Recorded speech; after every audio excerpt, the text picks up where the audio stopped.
ক্রমাগত ভাঙছে কপিলমুনি আশ্রমের সামনের সাগর পাড়। ভরা কোটালে উত্তাল সমুদ্রের ঢেউয়ের ধাক্কায় ভাঙছে কপিলমুনি আশ্রমের সামনের বাঁধ। নতুন করে ভাঙছে 1 থেকে 4 নম্বর স্নানঘাটের রাস্তা। একের পর এক ভাঙনে বিপন্ন কপিলমুনি আশ্রমের অস্তিত্ব। গঙ্গাসাগরে ভয়াবহ ভাঙন, বিপন্ন কপিলমুনি আশ্রমের অস্তিত্ব। একের পর এক প্রাকৃতিক দুর্যোগে ভাঙনে বিধ্বস্ত কপিলমুনি আশ্রমের সামনের সাগর পাড়। আপৎকালীনভাবে ঘাট ও বাঁধ মেরামতি করে 2025-এর গঙ্গাসাগর মেলা শেষ করেছে রাজ্য সরকার। পূর্ণিমার কোটালে সাগরের উত্তাল ঢেউয়ের কারণে নতুন করে ভাঙছে কপিলমুনি আশ্রমের সামনে 1 থেকে 4 নম্বর স্নানঘাট।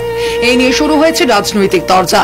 বিজেপি নেতা অরুণাভ দাসের বক্তব্য, রাজ্য সরকার মেলার আগে একটা করে পাইলট প্রজেক্ট আনছে, কোটি কোটি টাকা আসছে, আর তৃণমূলের নেতাদের পকেট ভরে যাচ্ছে।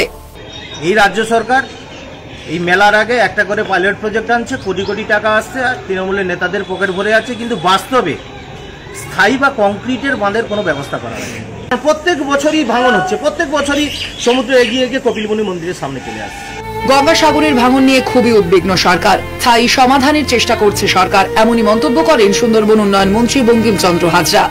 পুনরায় আবার ভাঙন শুরু হয়েছে এবং সেই প্রেক্ষাপটে আমি মাননীয়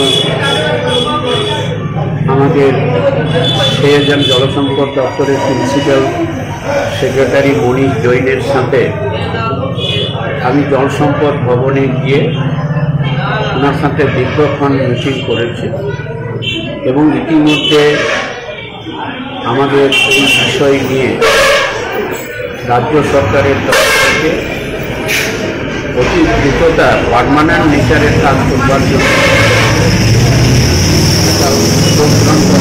টেন্ডার করা হয়েছে।